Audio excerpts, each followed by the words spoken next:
préoccupation de la prise du poids, sans vraiment être axée sur l'alimentation, partage le quotidien de beaucoup de femmes et même d'ailleurs de beaucoup d'hommes qui nous contactent de temps en temps, et même pour ceux qui n'ont pas encore eu la possibilité de nous contacter. J'aimerais que tu puisses, par rapport à l'histoire de Marie-Angèle, pouvoir, peut-être c'est pas ta vraiment véritable cause, mais il va falloir que ça te connecte à la cause de ta prise de poids. Parce qu'il y a une cause, il y a quelque chose qui explique, qui va justifier le fait que tu sois en train de prendre du poids. C'est quelque chose que tu essayes de refouler. C'est quelque chose que tu essayes d'oublier, d'anéantir par tous les moyens, et ça ne fonctionne pas. Ça va forcément ressortir, ça va forcément s'extérioriser et ça se manifeste chez toi par la prise du poids. Chez Marie-Angèle, il nous a fallu 3 séances de travail pour la mettre en confiance.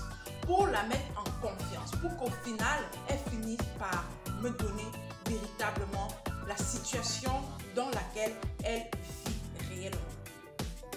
Marie-Angèle, vraiment pour que vous puissiez comprendre, hein, on vit dans des familles, on vit des choses atroces qui peuvent vraiment nous nuire totalement, quoi. Marie-Angèle vient d'une famille polygamique.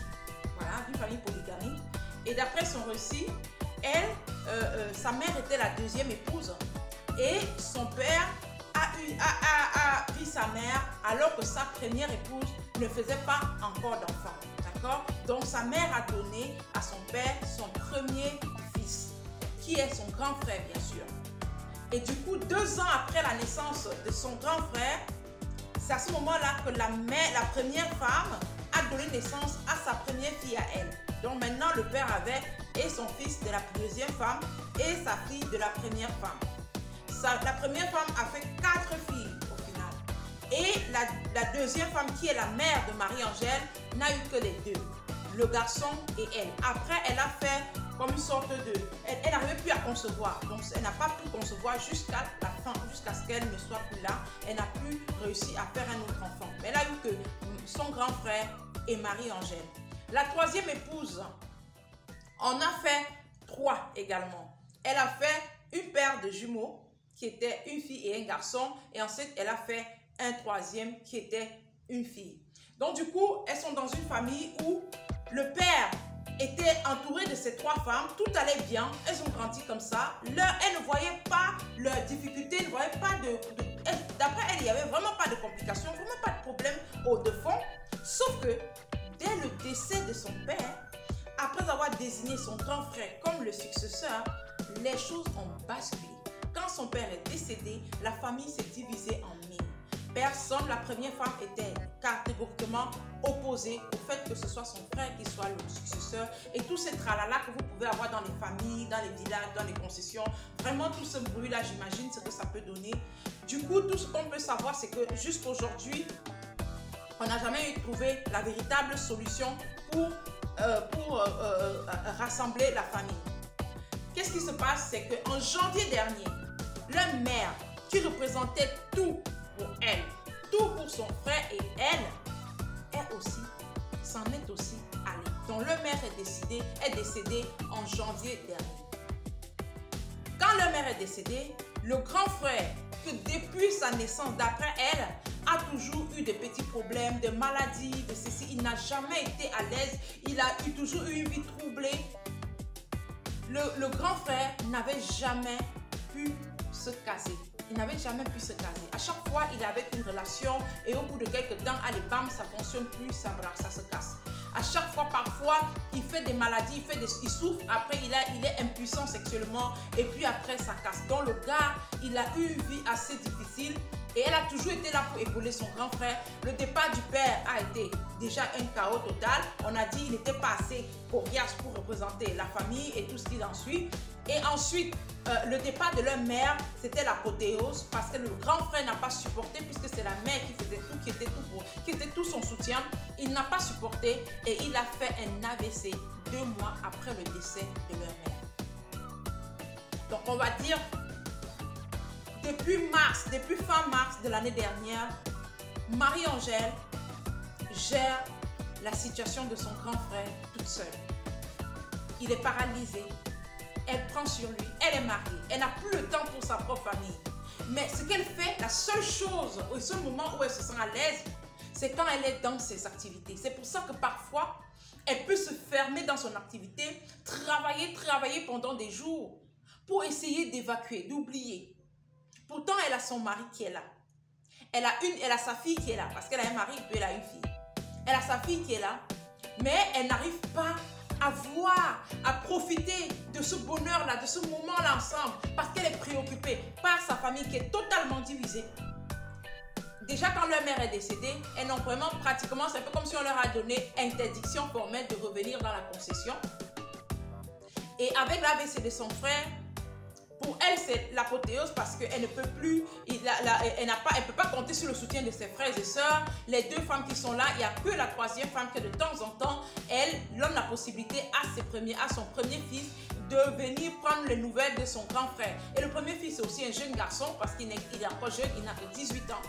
Mais il vient prendre les nouvelles de son grand frère. À part ça, c'est vraiment sur elle que tout repose.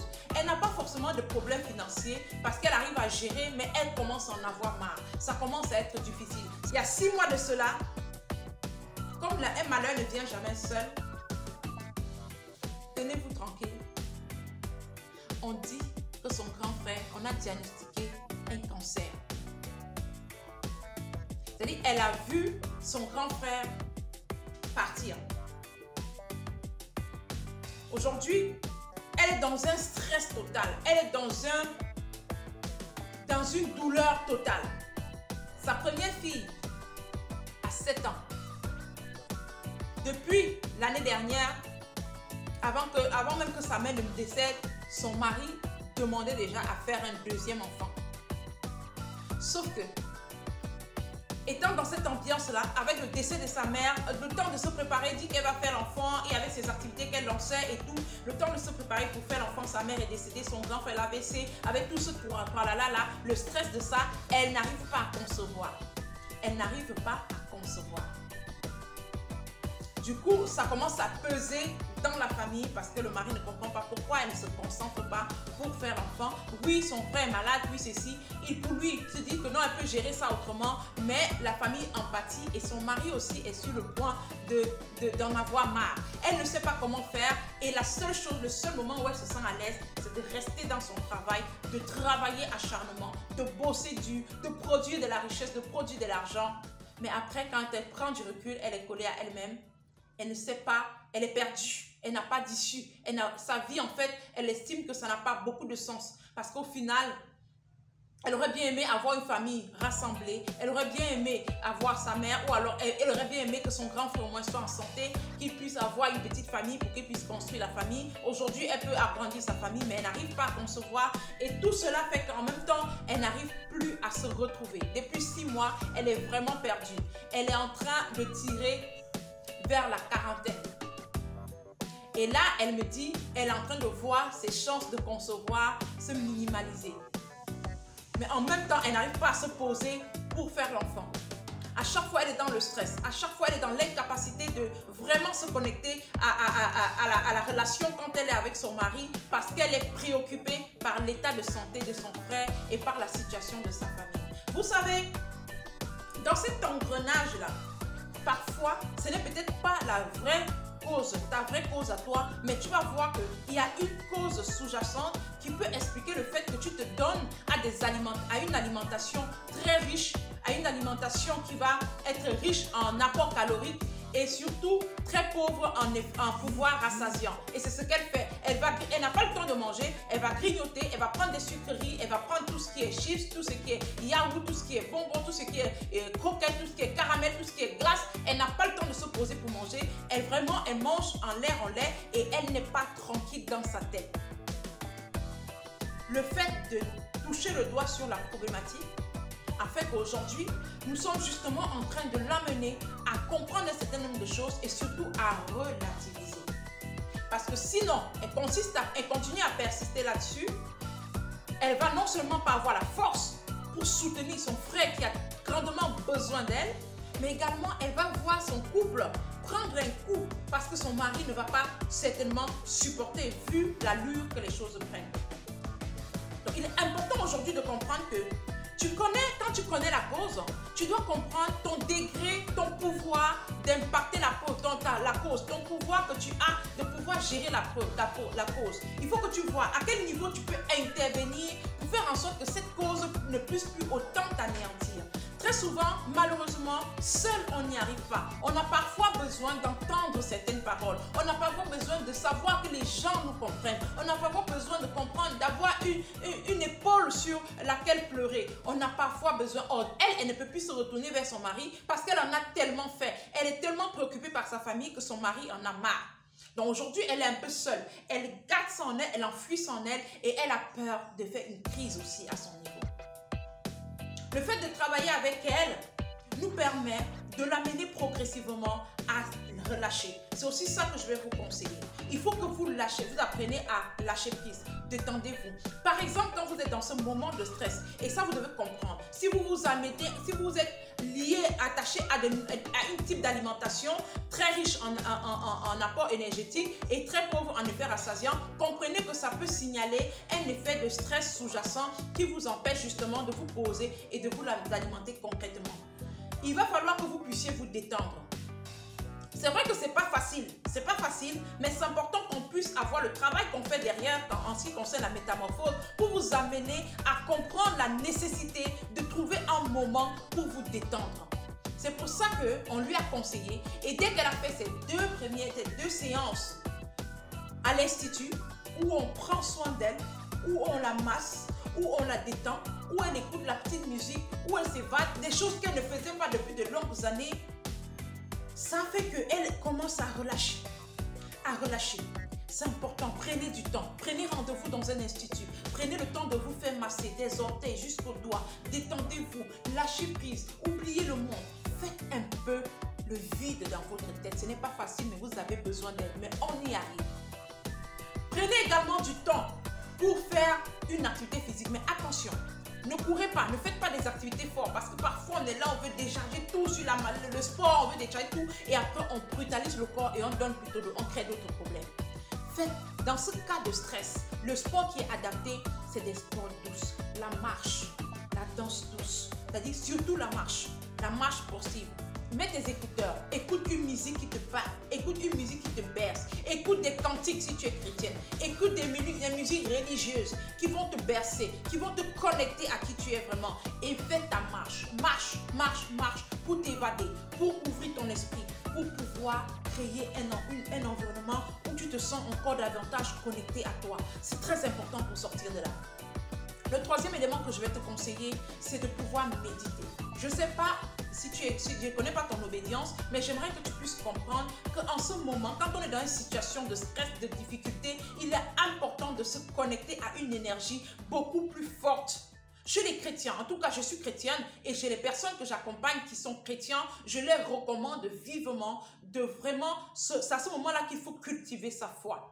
La foi, c'est quoi? C'est cette capacité de pouvoir croire à la réalisation, à l'accomplissement de quelque chose sans avoir la clarité, sans avoir toute la visibilité, mais de croire, mais alors croire de façon profonde. Donc c'est le moment de vraiment se connecter à la foi, de cultiver sa foi et de faire avec ce qu'on a, de lâcher prise, de méditer, de prendre du temps pour soi, de prendre du temps pour remettre le contrôle des choses entre les mains de quelqu'un qui est plus fort que toi, de ton créateur. Libère-toi de ça, de ce poids.